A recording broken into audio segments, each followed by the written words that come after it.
I was everything that these kids' parents tell them not to do and not to hang out with. I was a drug dealer, a thief, a drug runner, an enforcer. I worked for some very, very nasty people back on the East Coast. And I fit right in. Because I was empty. That's the one thing I know of, and I can remember more than anything in my life, because I was always empty. Now, Paul is the apostle I can relate best to. Because Paul, through everything he did and everything he was put through, considered himself the greatest sinner ever.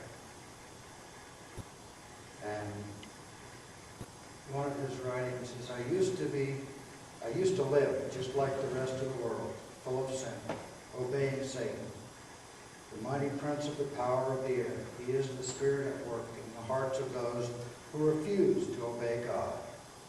All of us used to be like that, like following the passions and desires of our evil nature.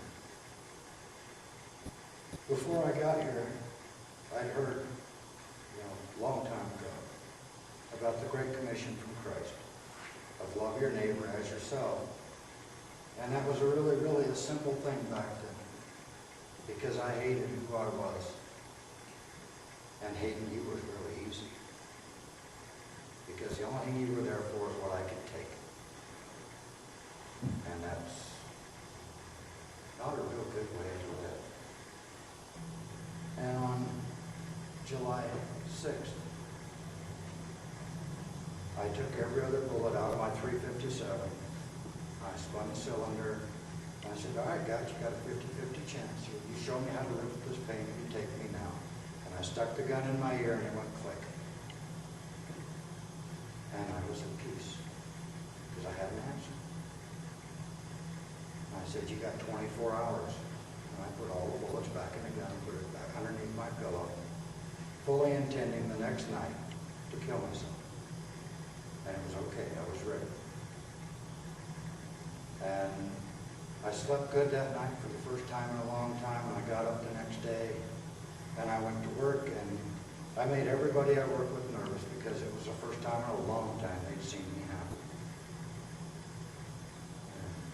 I got home, and the lady I'd lived with through the last 9 years of my drinking was sitting in my driveway.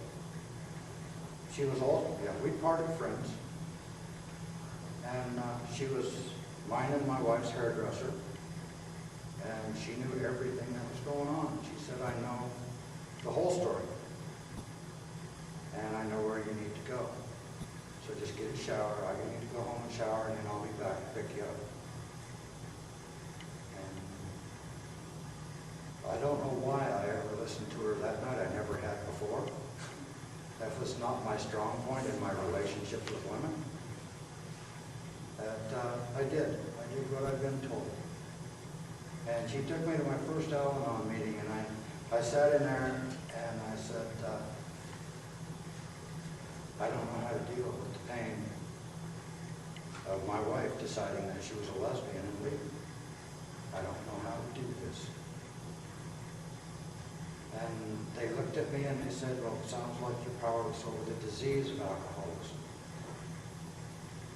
Blurbs from Max Lucado on, I choose love. No occasion justifies hatred. No injustice warrants bitterness. I choose love. Today I will love God and what God loves. I choose joy. I will give my God to be the God of circumstance. I will refuse the temptation to be cynical, the toy of the lazy thinker. I will refuse to see people as anything less than human beings created by God. I will refuse to see any problem as anything less than an opportunity to seek God. I will choose peace. I will live forgiving. I will forgive so that I may live. I choose patience. I will overlook the inconveniences of the world. Instead of cursing the one who takes my place, I'll invite him to do so. Rather Rather than complain that the wait is too long, I will thank God for a moment to pray. Instead of clenching my fist at new assignments, I will face them with joy and courage. I choose kindness. I will be kind to the poor, for they are alone. Kind to the rich, for they are afraid. And kind to the unkind, for such is how God has treated me. I will choose goodness. I will go without $1 before I'll take a dishonest one.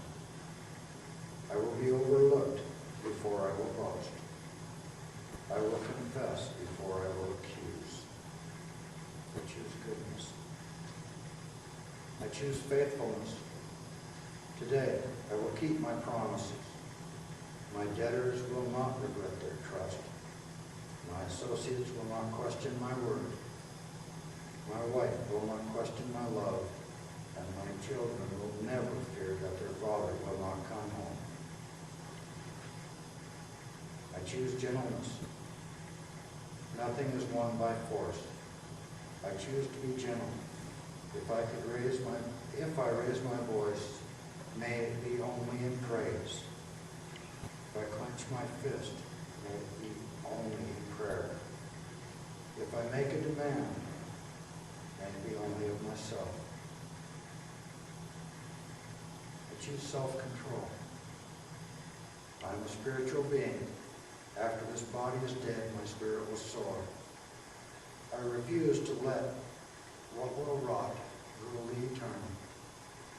I choose self-control. I will be drunk only by joy. I will be impassioned only by my faith. I will be influenced only by God. And I will be taught only by Christ. I choose self-control.